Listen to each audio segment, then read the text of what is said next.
At your job, do you ever have to deal with a nose roller? How about a snub pulley? Well, if you're installing a new conveyor belt system, dealing with the different components can sound like you're speaking a foreign language. Luckily, you've got a team ready to help. Grainger's technical product specialists are fluent in maintenance, repair, and operations. So whenever you want to talk shop, just reach out.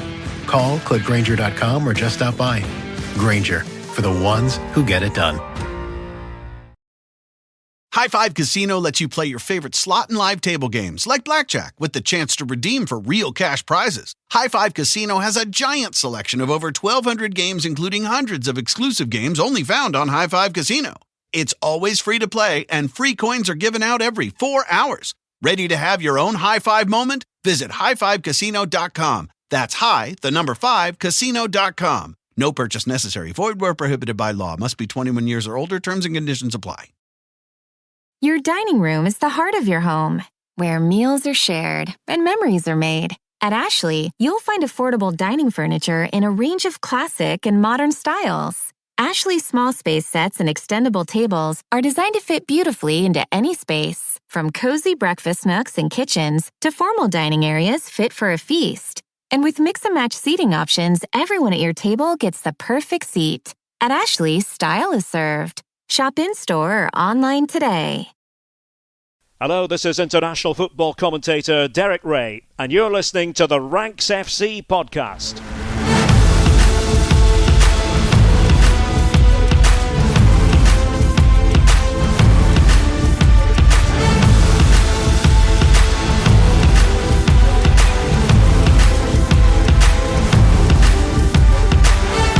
Hello Rank Squad and welcome to Ranks FC. It's the world's best transatlantic football podcast coming at you from London and San Diego respectively. My name's Jack Collins and I'll be your host today. And joining me across the water, Mr. Dean Jones. How you doing, mate? Hello, mate. Yeah, I'm very good. A bit annoyed that we've got another international break upon us.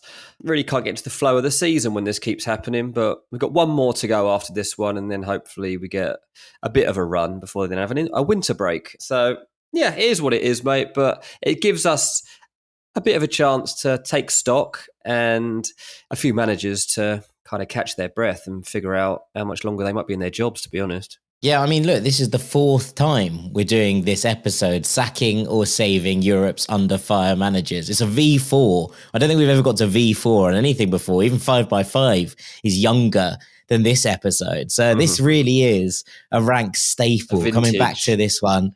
Yeah, I mean, look, this is the thing. There's lots to discuss today and there's lots of managers. You're going to walk us through a few in the Premier League. I'm going to walk us through a few on the continent. There's less you can expect, but I'll start with that when we get to the continental aspect of this. But I think it feels only right to start this episode with Erik ten Hag. Now, I don't want to go into this in too much detail because I think we'll probably be pretty aligned in terms of where we are on this. And also Doogie and Sam on The Truth did an episode about whether Erik ten Hag's sacking was inevitable. So if you've missed that, go back on the feed and have a listen to it, where we kind of came to the conclusion that it felt like at some point this season that was inevitable. Now, we're recording this on Tuesday evening UK time, and earlier today there was a meeting of the Manchester United top brass in a hotel, and to be a fly on the wall in that meeting. But there's been no word from Manchester United afterwards. I expect that if something had been decided as drastic as changing managers, there would have been a statement from the club. Now, maybe this will look really silly and they'll actually do it on Thursday, but you'd imagine that kind of thing would be made public pretty quickly before it leaked. So it feels like that's not going to happen right now. And maybe he is going to be given that time. Whether that's the right or wrong decision, I think remains to be seen. Yeah, I mean, my information on this was always that actually getting rid of him at this moment wasn't expected, but it wasn't beyond reason that this would be the moment when they seriously considered getting rid of him. The problem with getting rid of him right now is that there's no one to take over permanently. And that if you get an interim manager right now, it's probably Ruud van Nistelrooy, who doesn't have any Premier League managing experience. And even when he was a first-team coach, it wasn't like without its troubles. It's not like this is going to be a hassle-free appointment if he goes in even for 2-3 games, Ruud van Nistelrooy. So they've got to consider that as well. Somebody also mentioned, I saw somewhere, a Dutch journalist, that Van Nistelrooy would be a little bit cautious. While he would probably have to take the job because he's got high aspirations, he doesn't want Ten Hag to feel like he's stabbing in the back by like coming in the summer and then trying to take his job. So there's all of that to consider. It's pretty reasonable of him. Yeah, maybe too reasonable from Man United's point of view. But ultimately, it comes down to what is the point of keeping Ten Hag? What hope can there truly be of turning this around?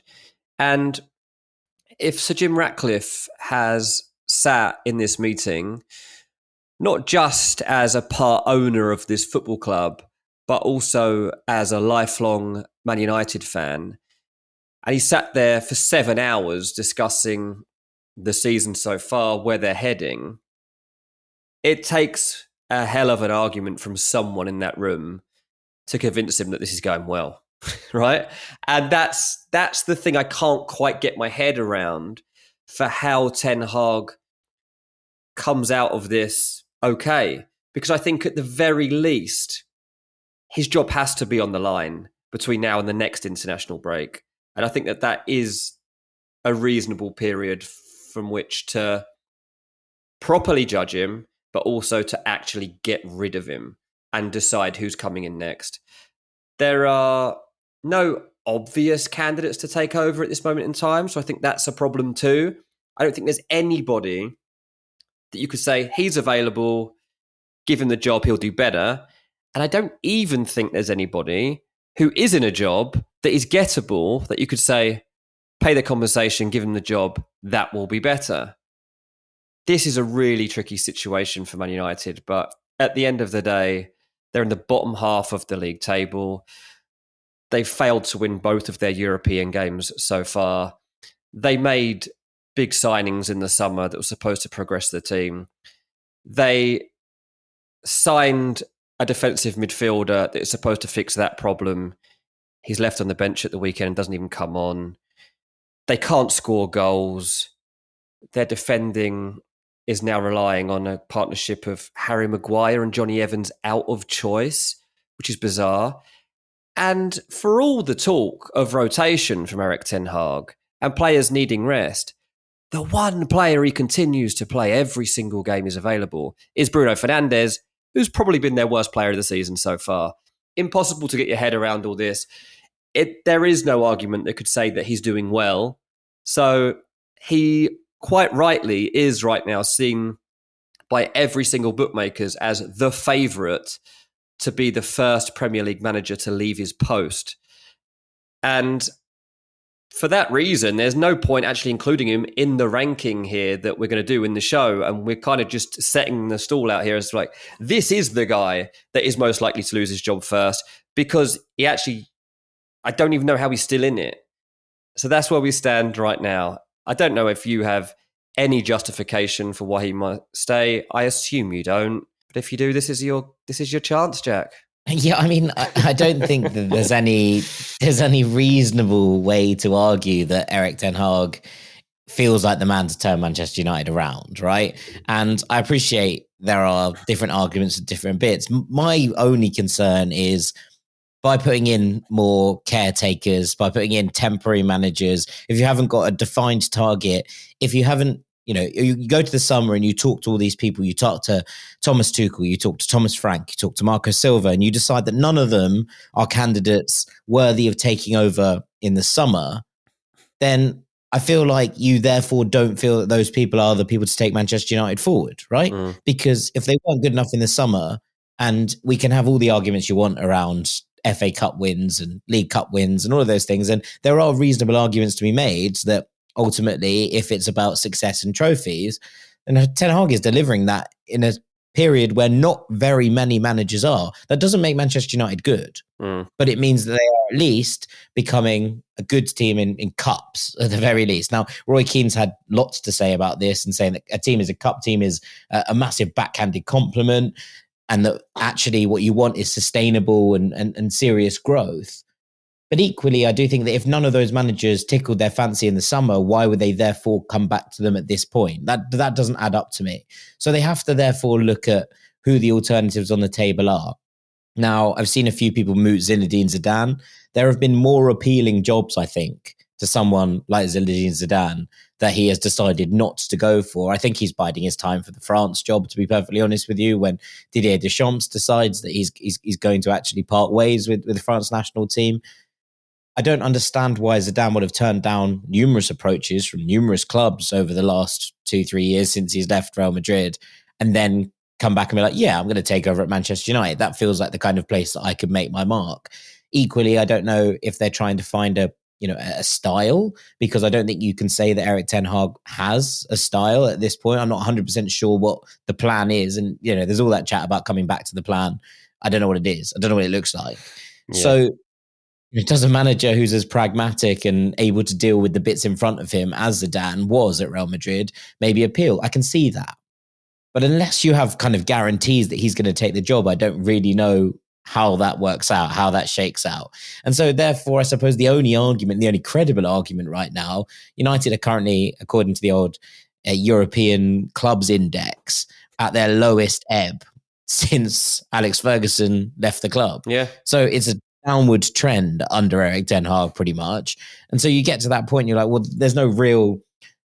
I can't see any positives or any arguments to say that this is definitely the man to take it forward.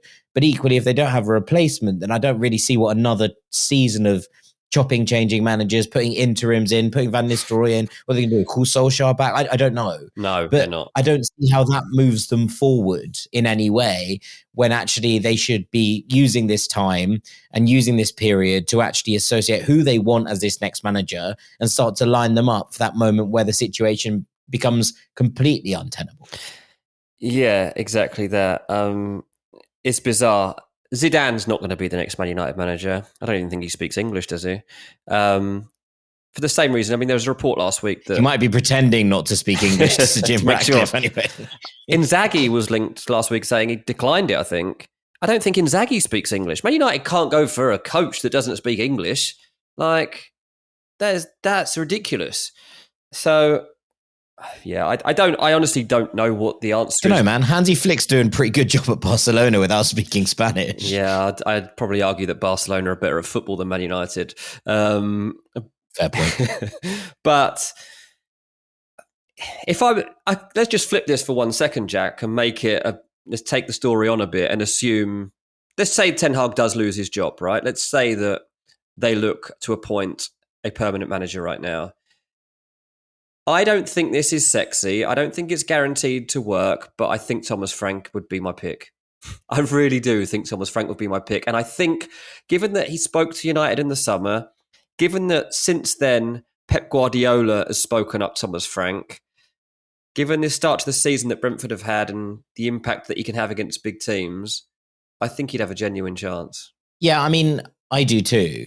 But I also think that if they're going to appoint a manager from the Premier League, it's between two candidates. And those two candidates are Marco Silva at Fulham and Thomas Frank at Brentford. And those are the two managers who've consistently sort of outperformed where people expected them to be over the last couple of years. And I think I would obviously also err towards Thomas Frank from a Manchester United perspective, but only because I don't want to lose Marco Silva, because I'm a Fulham fan. And that, I suppose, probably impacts the conversation in some ways. But I do think that between those two, they would have a better chance at pulling together a disparate group of players that don't seem to be playing for the manager anymore than they do in the current situation. Whether either of those would look at that and think maybe that's a bit of a poison chalice right now, I don't know. I don't know what the situation looks like, but they did both speak to the club in the summer, which indicates that at least there is some interest in finding out a little bit more. So there's lots of things to consider in that regard. And I think that if you were going to go Premier League, it would definitely be one of those two. I'm, from a Fulham perspective, obviously I have no interest in losing Marco Silva to Manchester United. And I'm sure if you speak to a Brentford fan, they would be like, we have no interest in losing Thomas Frank to Manchester United. But I imagine that our perspective on that shade between the two of them is probably coloured by the fact that we don't want to lose Marco Silva at Craven Cottage. Yeah, exactly that. But end of the day, Man United still turn heads. Big club, big salaries. and the potential to make them a big team again in world football. Look, just to summarise this first section, because we're really teeing up like the future landscape of what we're going to get across, well, this season for sure in terms of the sack race, but also beyond that. I think the news coming out of Man City today is very interesting. Cheeky Begiristain to leave Man City has a knock-on effect, obviously, because there's already concern about whether Pep Guardiola stays at Manchester City for much longer. Does he sign a contract extension? Is he even there next season? And that would be a big moment in Manchester if United are looking to make changes, and at that moment City are also having to consider what they do next. Because let's face it, Man United have been thrown in this situation ever since Ferguson left, the guy that led them to the ultimate glories, who built an era of success. That's what Pep Guardiola has done at Manchester City, and the only way is down from that moment. There is nobody in football that can elevate Man City from where they are. Now, Man United have suffered the consequences of Ferguson leaving, but he had to leave at some point. He's been gone 10 years now, and they still haven't got their head around it. And Man City, I'm sure right now, are desperately hoping and ready to negotiate with Guardiola to just stay. Give us one more year through this transitional period. Let us just sort out the hierarchy of this club. Make sure we don't fall off just yet. Because getting it wrong is extremely damaging, and they need to make sure that they've got a legacy plan in place for what comes next. Now, I know that that's not completely relevant to this moment and to this particular episode, because we're really looking today at, the next manager to be sacked in the Premier League and who's really feeling the pressure now. And Pep Guardiola's not under any pressure. But I just think it's interesting that at a time when Man United are looking to stabilise again and actually try to become successful again, Man City have to consider what they will do in their big crisis, which will be Guardiola leaving. Yeah, absolutely. And I think in terms of knock-on effects, and, I think when we're talking about managers leaving here, we're probably going to be talking about managers who are currently towards the bottom of the table, not those who are looking to go and actually break Manchester City's stranglehold at the top of the table. But in terms of where forward planning goes for someone like Manchester United, but you'd imagine also, at Chelsea, obviously Enzo Maresca's had an excellent start and deserves all credit for that. These teams are going to be looking at that moment when Guardiola leaves as a real opportunity to get in there and actually try and make best of that situation. And United will be looking at that the same way, even if they are miles off the pace of where these other teams we're discussing are right now. They will be looking at that and saying, okay, maybe the era of complete dominance is over. We need to be in a position to actually make hay when the sun shines, when that transitional period does come. So I do agree. And I think that has a long-term bearing on where Manchester United are, but where also a lot of these big teams are. I don't think that's quite who we're going to be discussing over the next 40 minutes or so. So let's get on to it. After the break, we're going to be going into sacking or saving Europe's under fire managers. If you're a facilities manager at a warehouse and your HVAC system goes down, it can turn up the heat, literally. But don't sweat it, Grainger has you covered. Grainger offers over 1 million industrial-grade products for all your operations, including warehouse HVAC maintenance. And even better, they offer access to experts and fast delivery, so you and your warehouse can both keep your cool. Call 1-800-GRAINGER, click Grainger.com, or just stop by. Grainger, for the ones who get it done. High Five Casino lets you play your favorite slot and live table games like blackjack with the chance to redeem for real cash prizes. High Five Casino has a giant selection of over 1,200 games, including hundreds of exclusive games only found on High Five Casino. It's always free to play, and free coins are given out every 4 hours. Ready to have your own high five moment? Visit highfivecasino.com. That's the number 5, casino.com. No purchase necessary. Void where prohibited by law. Must be 21 years or older. Terms and conditions apply. Your dining room is the heart of your home, where meals are shared and memories are made. At Ashley, you'll find affordable dining furniture in a range of classic and modern styles. Ashley's small space sets and extendable tables are designed to fit beautifully into any space, from cozy breakfast nooks and kitchens to formal dining areas fit for a feast. And with mix and match seating options, everyone at your table gets the perfect seat. At Ashley, style is served. Shop in-store or online today. Welcome back to Ranks FC, where it's time to get stuck into these managers. And we're going to start with the Premier League. Dean, you're going to lead this segment. I'm going to do a second segment afterwards about Europe, but the floor is all yours. Yeah, lovely stuff. We will park the Erik Ten Hag chat there, but suffice to say, most bookmakers have him as the odds-on favourite to be the next Premier League manager to leave his post. And that's quite significant to be that clear in front. So we're looking at the guys that are next in the running here. And let's face it, if Ten Hag isn't sacked during this international break, then he might not be the next one to go. And it might be one of the guys that are behind him. I'm going to address three of them right now. And I'm going to start with the West Ham manager, Julen Lopetegui, who you warned us, Jack, was not a good appointment to go in to become David Moyes' successor in that part of London. Now, the 4-1 Ipswich win has eased the pressure on Lopetegui, but let's face it, you don't really get judged on whether you beat Ipswich at home. It was a must-win game, though, and he's got through it, and they finally got some goals in them. So it was definitely important. And every player, I'd say, was improved on what they've been so far this season. And there was reason to believe that, okay, we've got something here. So that was promising. Will Lopetegui hold on to his job? Yes, he will for now. Even if they'd have lost that game, Lopetegui wouldn't have been sacked during this international break. Now, a lot of the reason actually for why that would happen is because David Sullivan wants to keep him in the job for now because he wants to save face over this appointment.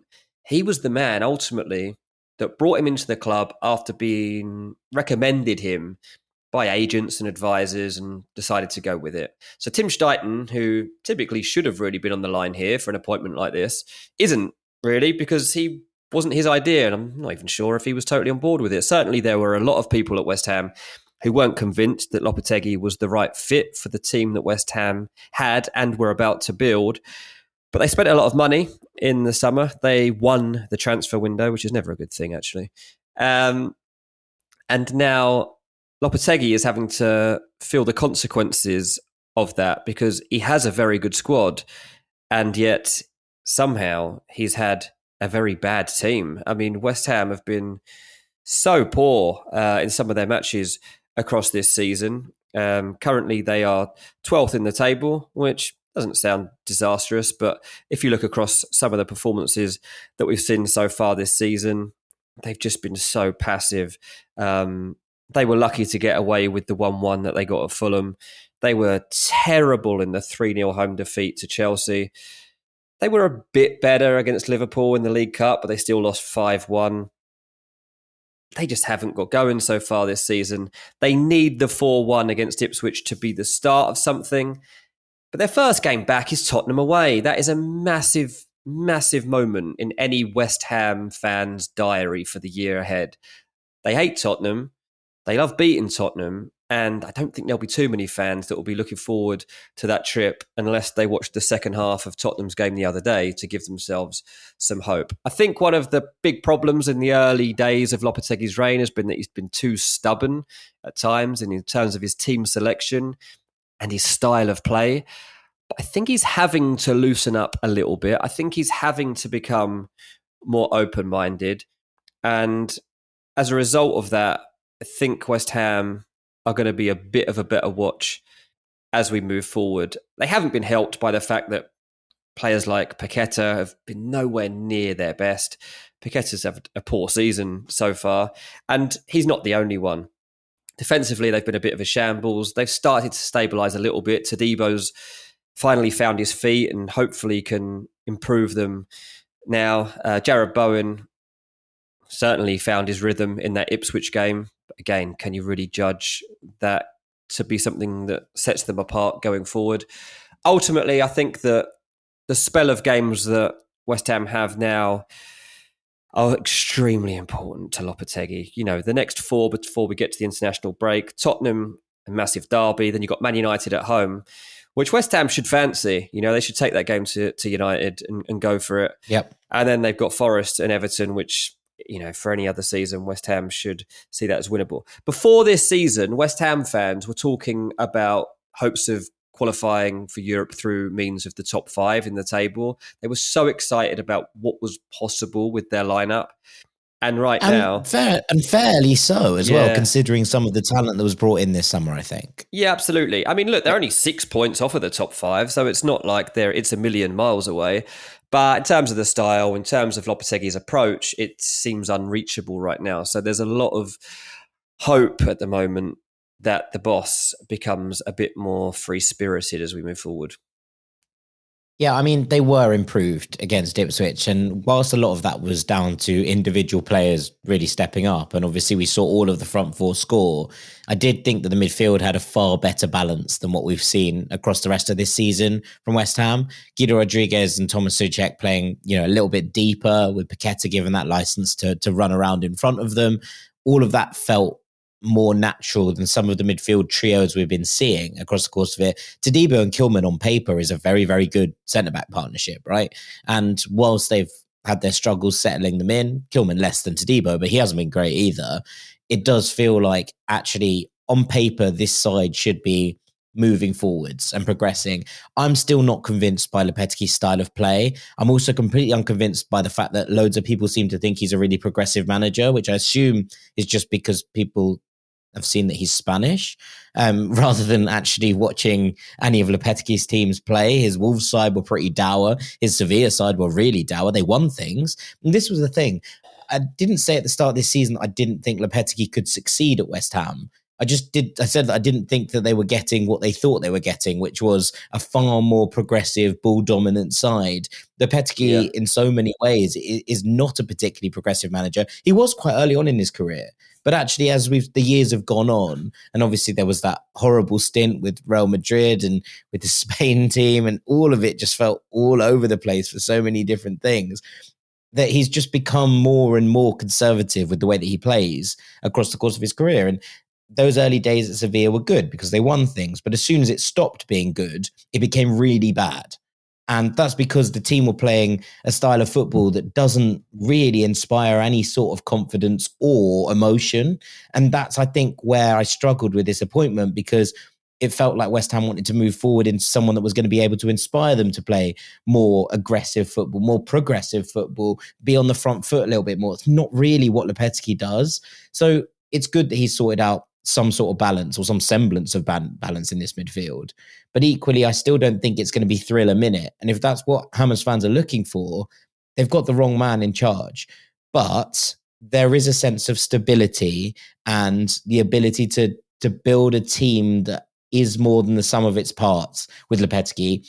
Sometimes that's at the expense of players who are a little bit more creative, a little bit more, get you on the edge of your seat. And I think that's why he's had run-ins already with Mohamed Kudus, and because Kudus is that player who wants to go up and do it, and he's frustrating and brilliant in equal measure, and that's why he's so fun to watch.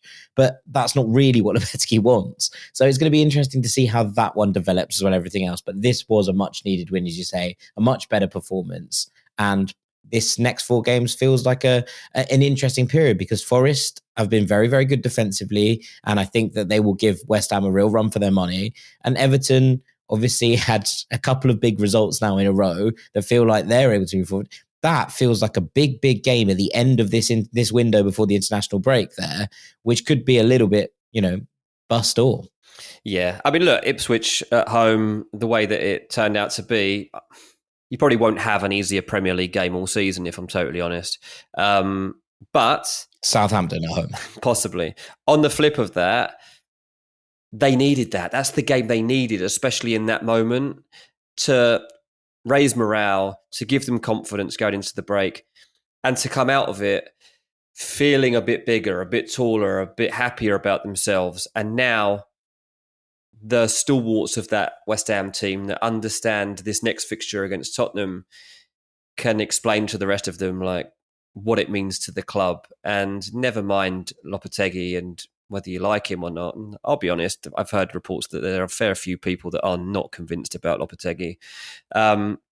And obviously there was friction recently between him and Mohamed Kudus in the dressing room at half-time. So there are other layers here that could affect the situation. But there's emotion too that is going to impact how this goes. And we'll see whether they're on the right side of those feelings once we come out of this break. So, in summary, sack or save, DJ? Honestly, I'd probably sack him. I think they've got it wrong. I don't think this is the right man for him. I think it's a waste of time. I'd sack him. Yeah, so would I. But I'm open to the idea of being convinced otherwise. Let's move it along. Yeah. I don't think there's going to be too many West Ham fans that have got a problem with us saying that, mate, to be honest. Look, the next one is one that for a lot of people would seem nailed. It's Gary O'Neill at Wolves. They are bottom of the Premier League. They've only got 1 point so far, which means they haven't won any of their 7 Premier League matches. The thing is, personally, I don't think they're that bad. Now, you could say, hang on, mate, did you see their last game? And yeah, I'll accept that. Yeah. They lost 5-3 to Brentford, and defensively, yeah, they're way too weak.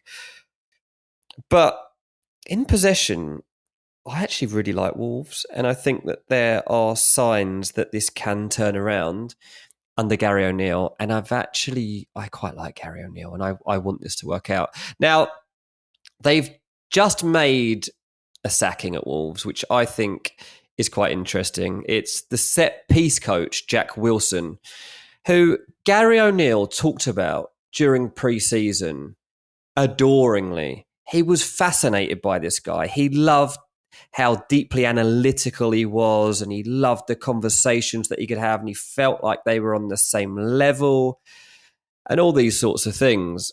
And I was like, okay, this is interesting. Gary O'Neill was totally won over by him. He must be great.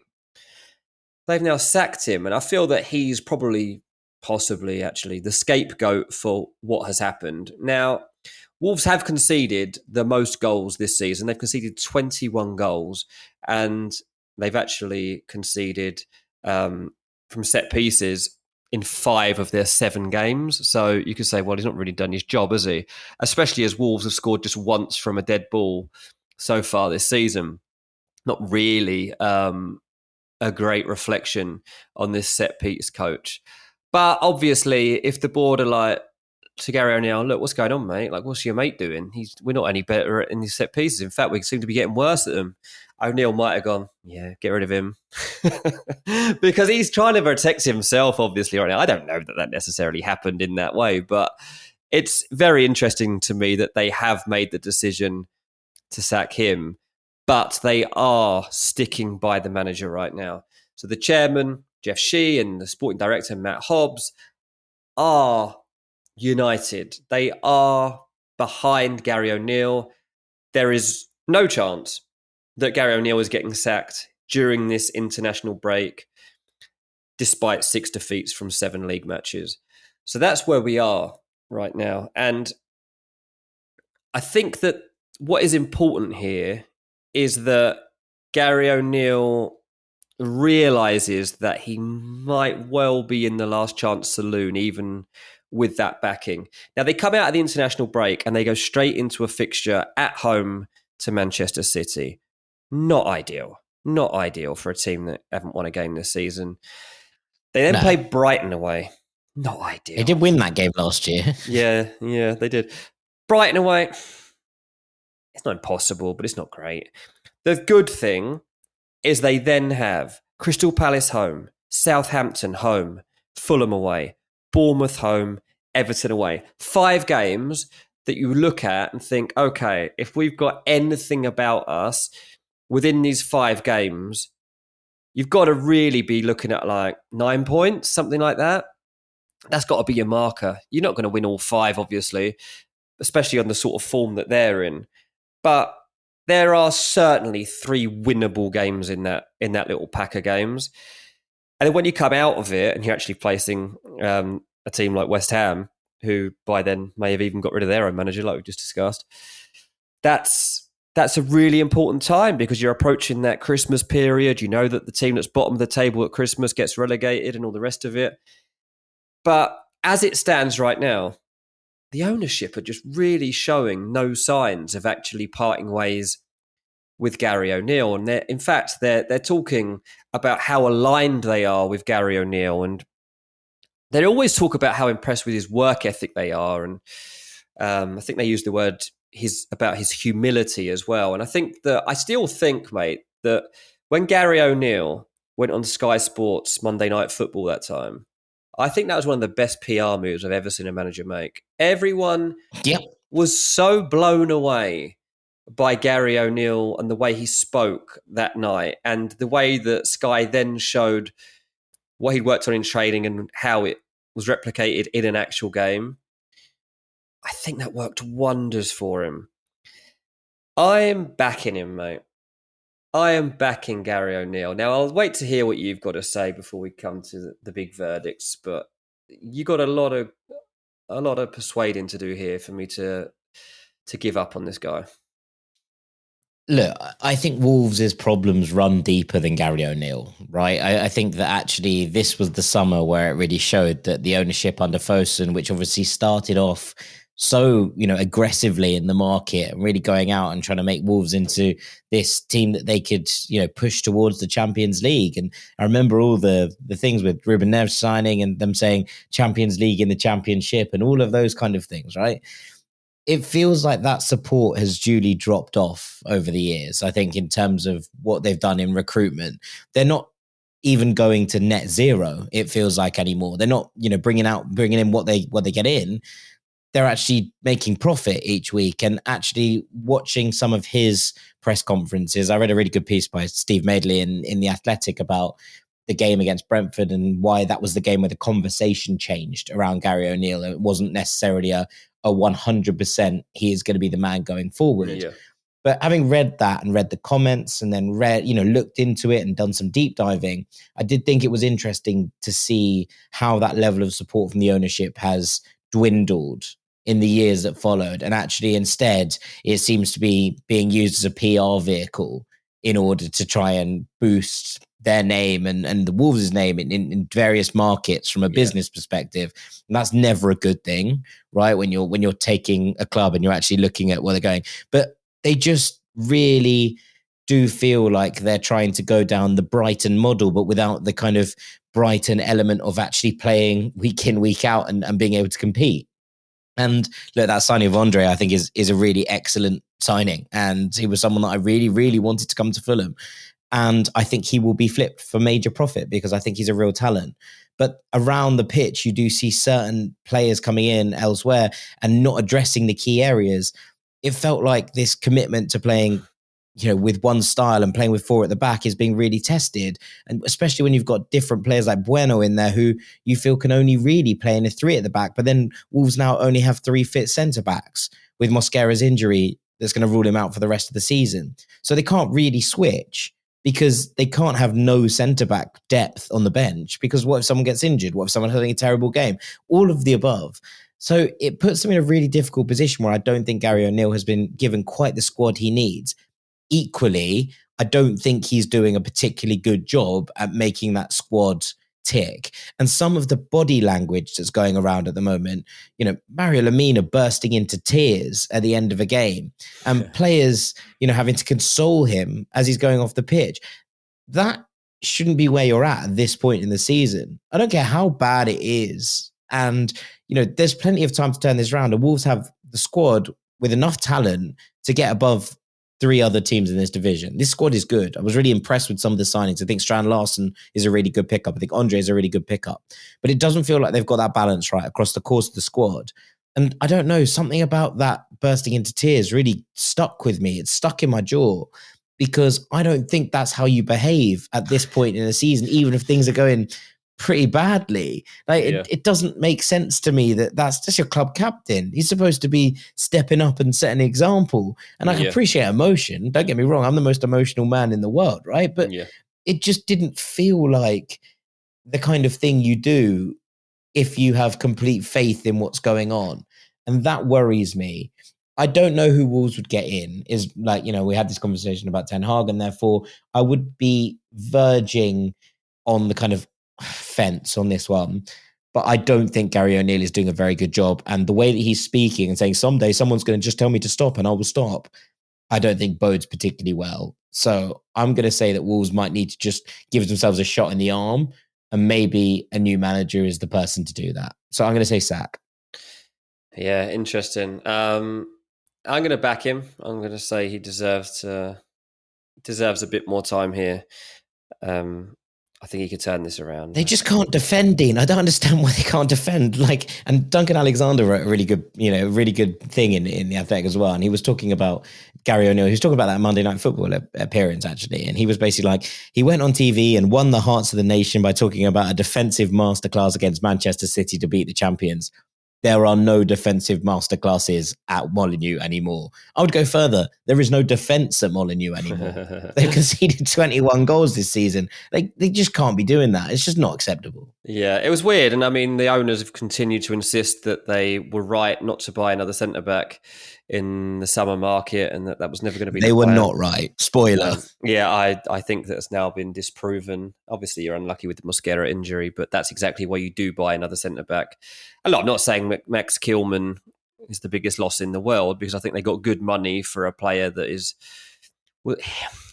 was slightly overrated in terms of how good he was for Wolves. Yeah. A lot of Wolves fans were quite happy to take that money for him. But yeah, onwards and upwards, up the Wolves. Go on, Gary O'Neill. I'm backing you, Sam. Alrighty. Come on then. Who's third? Well, third is no surprise. It was probably quite a short one, this, but Russell Martin at Southampton is obviously massively under pressure right now. So let's just quickly address his situation, shall we? They're second to bottom, and I'll be totally honest, absolutely doomed for this season. I don't see Southampton surviving, and I don't think that actually matters who is in charge. And I think that that's the key about this. It's not that they haven't won a game. I don't think that that's a huge surprise. It's really about, are you content with what Russell Martin is implicating as a long-term project, and is it sustainable if you go back down again? And I was speaking to one of my friends who, huge Saints fan, season ticket holder, etc., about what he felt about this, because he's a much better gauge on it than I will of what the real situation is. I obviously hear stuff about how, when I've checked out, what's Russell Martin like? Is he going to turn this around? The message I get back is that he's too stubborn to change his ways, and that people fear the worst for him because he's just not going to do the things that people think or want him to do. So, yeah, my Saints mate said Leicester at home up next, and that looks big. And for him, it's a must-win game, because if you're not winning games like that, then what are you going to win? Said he won a lot of time last season. People have patience with him because of how he did turn things around after a bad start to the Championship campaign last term, went on an incredible run. He said, but ultimately, I don't really care if he goes or not. He said, because I don't really care if he's our manager in the Championship or not. I don't care what happens. And that's probably pretty damning. Now, probably the worst thing going against Russell Martin right now, or there's a couple of things, but there are no goals in this team, and he's not really helping himself on that front in terms of He has about 8 strikers, and he keeps rotating them. He's rotating them, and he's not putting the players out that you think might score the goals, and they're not scoring any goals. They're the lowest scorers. But he doesn't even know what his best team is. And 7 games into a Premier League season, when you've got 1 point on the board, and you still don't know for the next game, which does look like a must-win if you're going to have any hope of staying up or really fighting to stay in this league, again, isn't great. Another thing the guy said to me was he really changed things against Bournemouth after we'd actually showed progress against Man United and Ipswich. and fans just couldn't understand what he was doing. Like, he's playing games without a striker. Like, what are you doing? It's not like we've got loads of goals in the rest of our team. Why are you playing in that way? Now, ultimately, I don't think Saints fans had that much optimism coming into the season anyway. But that doesn't mean that this is okay. It doesn't mean you should just give up on the season. If this was Fulham, if this was my club, I would be like, yeah, get rid of him. Like, let's at least give ourselves a chance. Because as it stands right now, I don't give them a chance. But I guess you could put up an argument that he stays and then can get him back up next season because he's already done it once. I think it's a stretch, but that would be the argument. I think that Southampton are doomed as well, but for a very different reason, in that I think that they don't have enough physicality to compete in this division and in the games they need to, especially in this midfield. I just think it's too lightweight, and they don't have that ability to win duels and win those aerial battles and actually outfight teams. And it's really funny that you mentioned Fulham there, because there was a season a couple of seasons ago where Fulham went through 3 managers in a season. They sacked Slavica Kanovic for being too stuck to his principles. They appointed Claudio Ranieri, and we went to Southampton. We lost. It was on my birthday. And I remember coming back from it and being like, he just has to go. He doesn't know what he's doing with his team. And Fulham duly sacked Claudio Ranieri. Now, that doesn't make Claudio Ranieri a bad manager. What it was that Fulham had a manager who came up and wanted to play a very kind of expansive football game that he'd used in the Championship, and Fulham were getting torn apart by various teams because of that. And they switched to a really defensive manager who could not stem the flow because Fulham weren't physical enough across the pitch in order to compete. And then they sacked him as well, and Fulham were doomed. I'm with you. I don't think that sacking Russell Martin and bringing in someone who's going to make this team into a more defensively cohesive unit is going to keep Southampton up, because I don't think they have the ability to compete there. So by that metric, I'm a bit like, maybe you keep him. I think that his interview, I agree that the change before the Bournemouth game, the changes that he made were weird. But I liked his interview afterwards, because he was like, I don't mind if we lose, but I mind if they don't show me that they're going to compete for every ball. And that's actually exactly it. Like, they need to be competing in the middle, and physically they need to be competing. I think they are going to lose those duels because I think that they don't have the physical capability to stand up to other teams. But you need to see it, right? You need to see them actually doing it. And they didn't in that game against Bournemouth. And therefore, things kind of fell apart pretty quickly because they were just completely bodied in the first half of that game. And so actually, I'm intrigued by this one because I quite like Russell Martin. I think you're right in all of those criticisms of him. I think he is too stubborn. I think he's going to continue to play his way, and I think it's going to end up with Southampton, falling out of the division. But on a really weird one, I'm going to say I'd back him because I think he would bring them back up. And I think that Russell Martin, this early in his managerial career, and he's shown some really interesting things, Russell Martin, across his time at MK Dons, but then also, at his time here, at Swansea, but then also here at Southampton, that I think that he can learn. And whilst he is quite violently stuck to his principles, I think he's not been back with the right kind of recruitment in the middle in particular. And it's going to be interesting to see actually if Southampton and the people around him and the recruitment staff learn their lesson from this. Because actually, if he did have those kind of players, I wonder if it'd be more, feasible for this Southampton side to survive at second time of asking. Yeah, I mean, that's the intriguing factor here. Is it Martin's fault completely, or is there fault with the board for not padding out this squad better, for not recruiting better to give him a chance of actually staying in the division? And that's something the board will know whether that was feasible or who made those decisions. If they are to blame in that sense, then I back him, but ultimately I think I'd sack him. Okay, all right. Well, there we go. And there we have it on the Premier League. We're going to leave that there. After the break, we're coming back to talk about a couple of managers on the continent. Don't go anywhere. If you're a facilities manager at a warehouse and your HVAC system goes down, it can turn up the heat, literally. But don't sweat it. Grainger has you covered. Grainger offers over 1 million industrial-grade products for all your operations, including warehouse HVAC maintenance. And even better, they offer access to experts and fast delivery, so you and your warehouse can both keep your cool.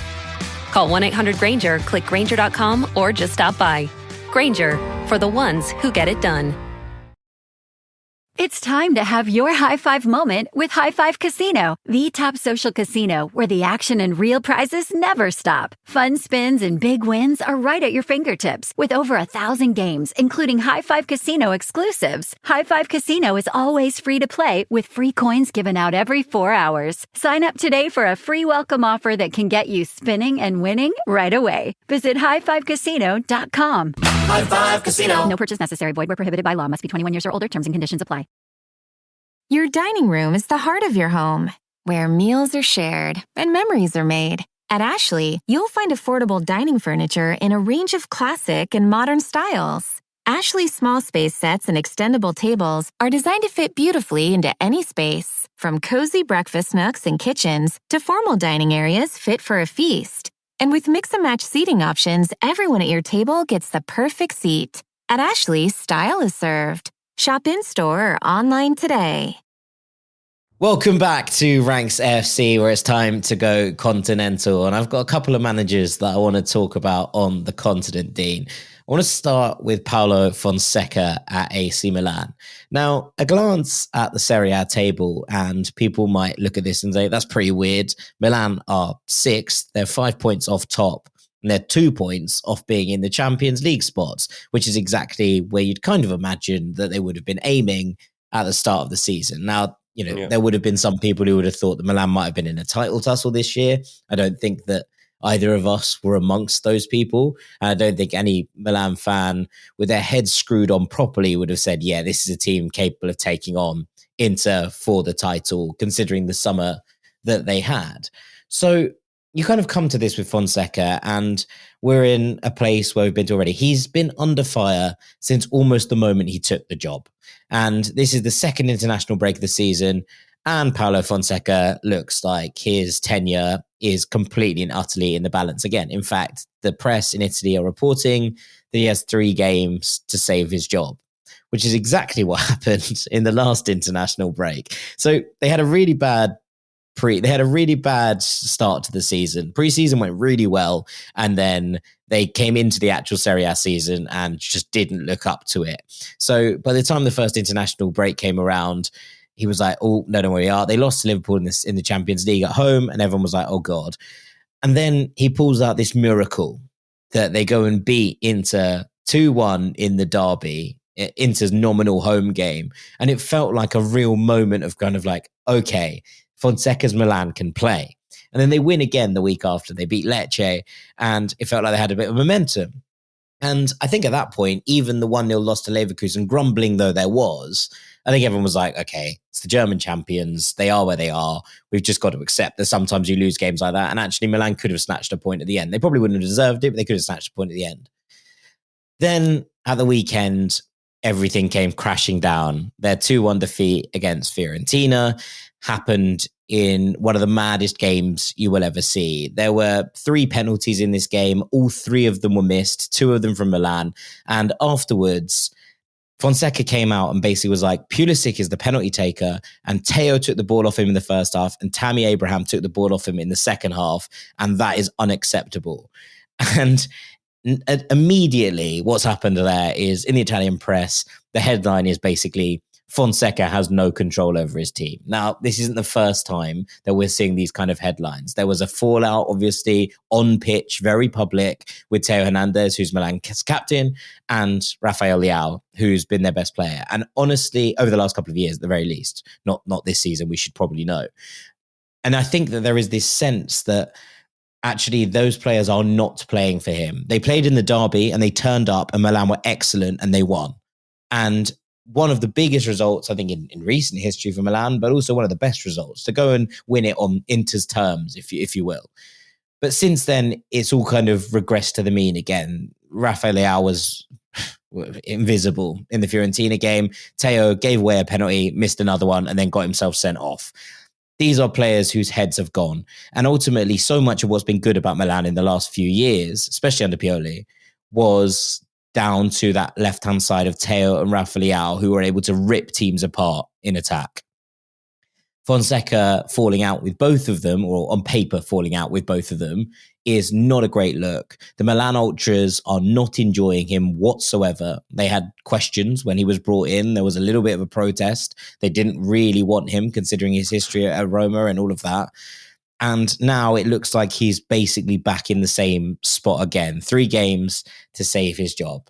Now, I like Paulo Fonseca, and I think he's a good manager. And I think what he achieved in France last year should be given due credit, because he actually turned his side into a real force in French football. They faded at the back end of the campaign, but they were very, very good for most of the year.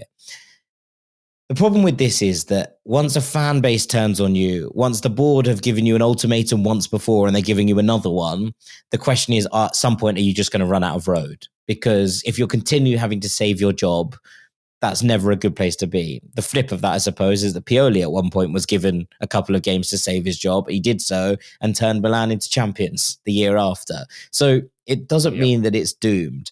But I do think that Pioli had the support of the fans in a way that Fonseca absolutely doesn't. And he definitely had the support of Teo and Leao in the way that Fonseca seems not to.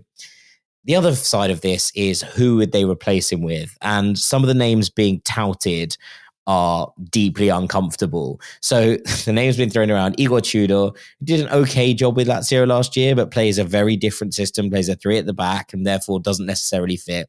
Maurizio Sarri, whose stock is pretty low at this point after he was released by Lazio before. Edin Terzic, who is being thrown around in a variety of places, but never really set the world on fire, I don't think, at Borussia Dortmund. Yes, an excellent run in the Champions League, but not being able to take advantage of that opportunity to win the Bundesliga when they lost on they drew, but they lost it to Bayern on the final day. Doesn't feel like a massive one that's going to come in and turn things around straight away. Max Allegri, although that one's been played down a little bit in the Italian media because they don't think that Redbird and AC Milan could afford his wages. The one name that does intrigue me is Sergio Conceição, who obviously was Porto manager, did a wonderful job with Porto and had them in a really, really good place, and has yet to receive an offer to go back into work. There's a lot of Porto fans that want Conceição back at the helm, and I could have put Vitor Bruno in this, but as Porto manager, but the situation there is quite complex with the new president and all that, so I thought I'd leave him out. But actually, Conceição coming into the Milan picture, I think, is really interesting, because he is the kind of manager that I think is a step up on pretty much all of the aforementioned, and also has a track record of bringing a team together and actually going and winning things without necessarily changing the style of it all too much. So Fonseca under real pressure. For my money, I would probably back him. I think what he's getting out of Christian Pulisic is really impressive. I like the way that he's started to set some of these bits up. I don't think Milan are perfect, but I don't think they were going to be perfect this season. I don't think they're miles off what I kind of expected from them, a little bit up and down, but on their day, able to beat absolutely anybody. The problem with that is that if he has had this falling out with the club captain and the club's best players and the Ultras don't like him, I think it's a matter of time. Yeah, that's a big problem for him. Coming into the season, like the pre-season that we'd seen, I had big hopes for AC Milan, and I was really excited about watching this team. And obviously hasn't quite lived up to that billing, and the start to the campaign that they had made that very difficult because they failed to win any of their first 3 games. But I don't think that told the entire story. I think that Milan's general play in terms of possession and chances created shows that they were slightly unfortunate in those games. Then they get the 4-0 win against Venezia that starts to raise hope. Yeah, but they only played well for about 10 minutes in that game. It is probably worth pointing out. Yeah, and people might say the same in their other big win over Lecce when they scored 3 goals in 5 minutes and won the game 3-0. And maybe that's another thing that goes against him. The other thing that goes against him is the Champions League so far. 2 games, 2 defeats. Now I would say, but he's had to play Liverpool and Bayer Leverkusen. That is the toughest start anyone could have had to a Champions League campaign, especially in this new setup when we don't really know how it's all going to play out and what happens over the course of 8 Champions League matches in a system like this. And he did beat Inter Milan. Like, he did win the Milan derby. I think that it's probably not a great thing. Not that he's got problems in terms of relationship with players like Leao, but also isn't getting anything out of Leao. Like, that's a huge problem. But at least he's, at the same time, has got something out of Pulisic, and he's like the Serie A MVP at this stage. So that's some promise. I honestly would back him. I'm backing him. I when Milan are good, I think they're really good, and I hope he can kind of ride this wave that's turned against him and can get through it and show that it is worth it. Because you're right, Pioli really had things go tough at one point, and it looked like he was gone, and it's suddenly turns and he wins the league. I say back him. Yeah, I mean, the only thing is this penalty thing, and I discussed this on the kind of Continental Post box when I was on my own on Monday, and I'm intrigued by it because where does the blame lie here, right? Pulisic probably should be a little bit more forceful in being like, hang on, I'm the penalty taker, let me take the penalty. Theo and Tammy are definitely to blame at parts for being like, okay, we're just going to take this and take control when we know that's not what's supposed to be going on. But ultimately, that buck stops with Fonseca. And if you're showing that amount of weakness to your players, that they feel like they can ride roughshod all over what you've decided and the kind of instructions you've given, is there any way back from that in the dressing room if they feel like they just don't listen to your instructions? Yeah, I mean, that's a problem, obviously. And internally, you know how deep that runs. If it is too deep, then he won't survive, because they'll be like, there's no way we can turn this around. But hopefully, from where we're sat, I'm going to continue to stick by the gaffer. Okay, all right, let's go to Germany quickly. And I want to talk about Borussia Mönchengladbach and Gerardo Seoane. Now, if you look through all of the top 5, even the top 7 leagues in Europe, you'll notice that there's not many outliers, right? Manchester United in 14th are an outlier in the Premier League in terms of there is a big club there that don't look, they're sort of like, what's a polar bear doing in Arkansas? Like, what are they doing there? Why are they there? There's not many polar bears, all right, across the course of these. Most of the teams you'd expect to be in the top half are in the top half. The other exception is Borussia Mönchengladbach. Now, some people will say, should you be expecting Mönchengladbach to be in the top half, given where they were last season, given that they actually only survived by a couple of points?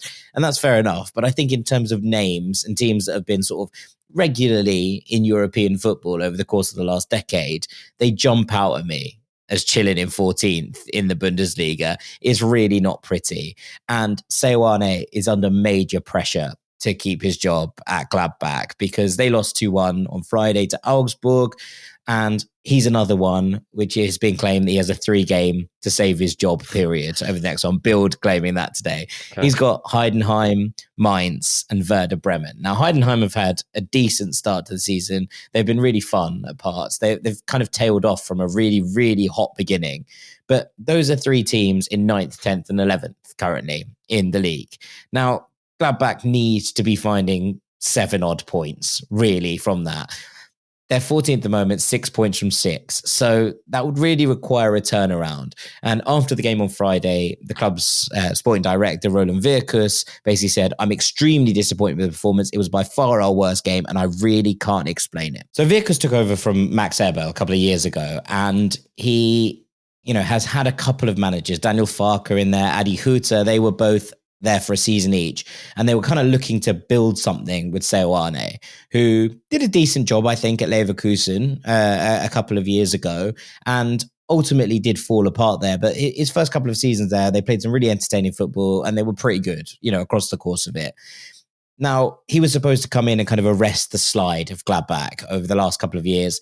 It hasn't really gone to plan. They have only scored 7 goals this season. Only St. Pauli and Bochum have scored less. And both of those sides, St. Pauli obviously newly promoted, and Bochum are dreadful. They've 1 point from their 6 games. So there was a German page called Ruhrtier. They did a combined league table since Seoane took charge, right? Doesn't take the promoted and relegated teams into account. Only Bochum have a worse record than Gladbach. 40 points from 40 games with Seoane as manager. So 1 point average, which is really not pretty, right? there is extenuating circumstances here. And for all of Virkus's criticism, he's also at fault. He's taken over from Ebel. He's made a lot of very questionable decisions, selling players at times where it didn't feel like they could let them go, not investing in areas in the squad was a problem.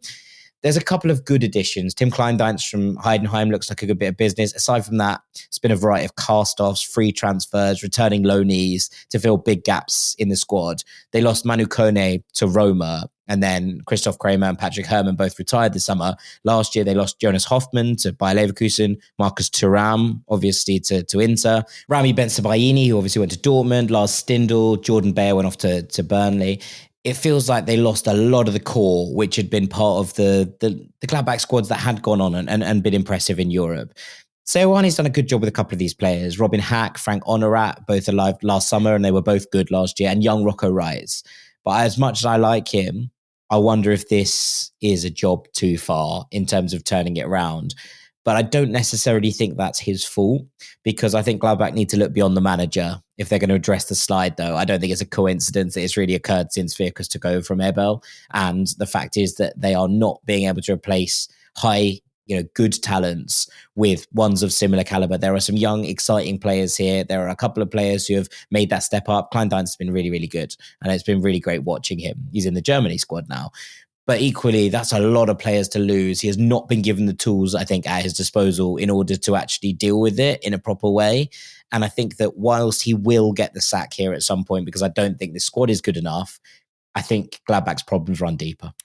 Yeah, I mean, you're far more qualified than me to say whether or not this guy deserves the sack. In fact, I'm completely unqualified to say whether or not he deserves the sack. So I have to back him, because it's too harsh for me to say he deserves the sack. But it doesn't sound great. It doesn't sound great at all. No. And like you say, in a season when there's not that many teams that are expected to be doing well that aren't, and you're one of them, you're going to be looking around Europe being like, everyone else is doing fine. Why aren't you?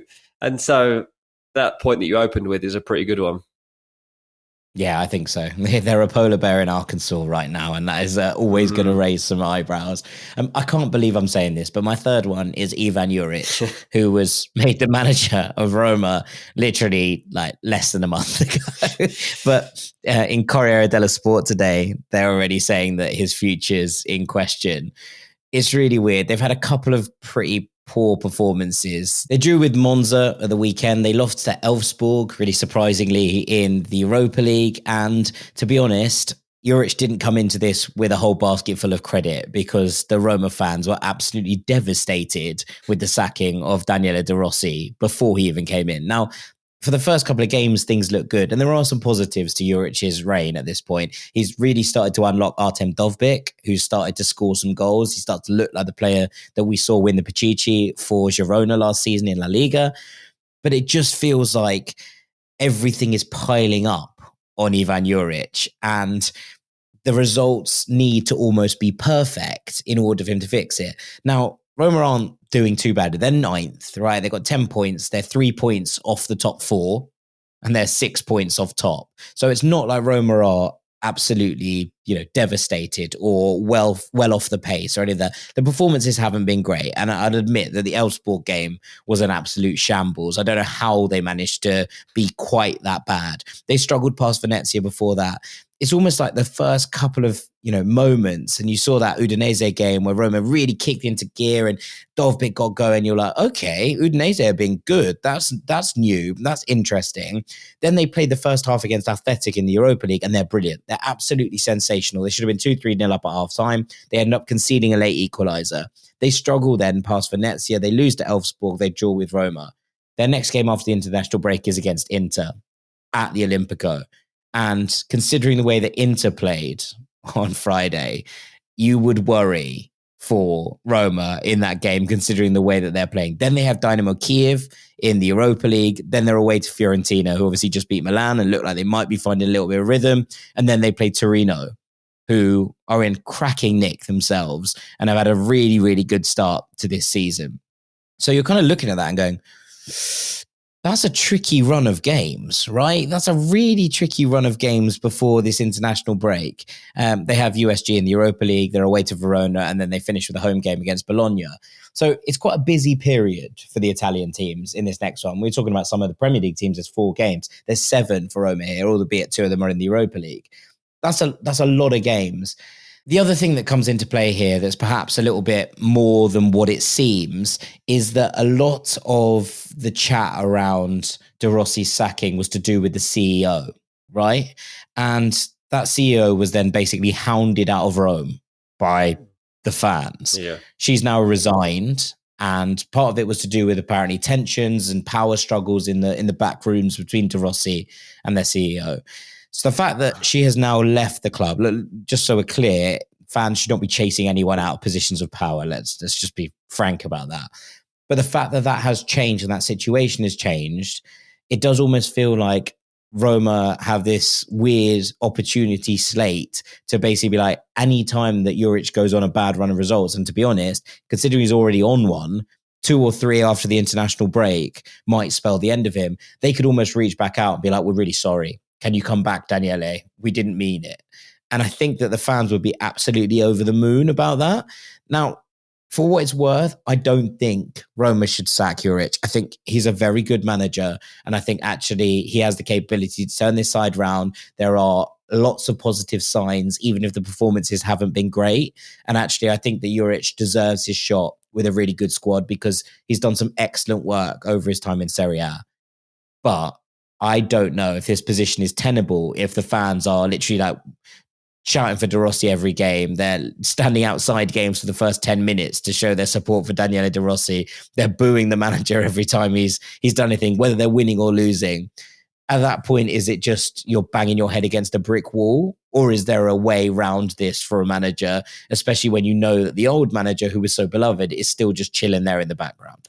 Yeah, well, that's what makes it an impossible job, really, isn't it? I don't think it's necessarily Juric's fault. I think he's just taken a job at a time when it's just not the right time. And like you said, in terms of his results not being perfect, they need to be perfect because of this Daniele De Rossi background story and the fact that there was such attachment to De Rossi. He has such an identity that people cling onto with Roma that they want it back. Like that sometimes means more to fans than anything else. And he's such a figure that Juric can never live up to that. So the only way that he can out Roma De Rossi is to win everything. And that ain't going to happen. So it's an impossible job. So I'm not going to say sack him because I think he deserves to be sacked. I'm going to say sack him to put him out of his misery because it's a job that he's never going to succeed in. And you either sack him now or you sack him in 3 months or you sack him in 6 months. Either way, you ain't getting him for a year. I can't see how he gets through if this is constantly going to be against him because Roma aren't good enough to, at the moment, win everything that he would need to win. Yeah, I agree. I think it's a really tricky situation. I do really feel for him. I just wanted to mention one more. I'm not going to go into it in depth, but Ruben Baraja at Valencia is in a really tricky situation. They're currently in the relegation zone in Spain. He did a really, really good job under incredibly difficult circumstances last season. Really had Valencia punching above their weight. They've got a really young team full of basically homegrown players, a couple of additions, but not many. Peter Lim is doing his very best, level best, I think, to run the club into the ground at this point. Fans are, as you would imagine, apoplectic with the ownership and just completely resigned to the fact that they can't change the situation. And I don't think that Ruben Baraja should be sacked because he has this connection with the fans. He's pleaded for patience. He is a legend at the club, and I think they will give him the benefit of the doubt. But he is also someone that is on the chopping block a little bit. Valencia are talking about bringing in Quique Sanchez Flores, who's obviously been manager of the club before. I would be very, very anti that. And I think that Valencia, while things are difficult here, should stick with the man that got such a brilliant tune out of this group of young players last season. I think things will turn round at Valencia, and Ruben Baraja should stay in his job. So I just wanted to finish with him because he is another one where you just see a side at the bottom and you're like, ooh, Valencia in the relegation zone, don't like that very much. Yeah, absolutely, mate. That's fair enough. You've done a great job there, mate. I think that the only way to really wrap up this episode, though, there's been a great philosopher in football over the past week. And I think to sum up everything that's going on in football at the moment, we should just turn to Victor Boniface, who this week said, if chickens have 2 legs, why do we drink cold water? It's the question we've all been asking. That's next on Ranks FC. Next week, we examine the best of Victor Boniface. It's going to be incredible. I had to throw it in today. It's been making me laugh. It's been making me laugh for the last couple of days. He is the best social media follower in the entire world. If you don't follow Victor Boniface already, you absolutely must. It's just full of glorious things like this. I really, really enjoy it. I think he's just trolling everyone, and I'm really here for it. Must be. Shouts out to Victor Boniface. Just absolutely sensational.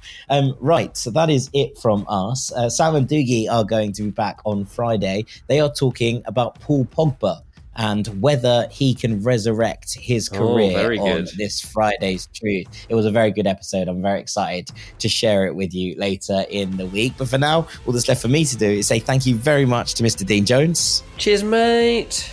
I've been Jack Collins. This has been Ranks FC. Thank you so much for listening as ever. We really do appreciate all of your support, and we'll see you all very soon. Take it easy, gang. Peace. It's time to have your high five moment with High Five Casino, the top social casino where the action and real prizes never stop. Fun spins and big wins are right at your fingertips with over 1,000 games, including High Five Casino exclusives. High Five Casino is always free to play with free coins given out every 4 hours. Sign up today and get free welcome coins you can spin for a chance at cash prizes. Visit highfivecasino.com. High Five Casino. No purchase necessary. Void where prohibited by law. Must be 21 years or older. Terms and conditions apply. Your dining room is the heart of your home, where meals are shared and memories are made. At Ashley, you'll find affordable dining furniture in a range of classic and modern styles. Ashley's small space sets and extendable tables are designed to fit beautifully into any space, from cozy breakfast nooks and kitchens to formal dining areas fit for a feast. And with mix-and-match seating options, everyone at your table gets the perfect seat. At Ashley, style is served. Shop in-store or online today.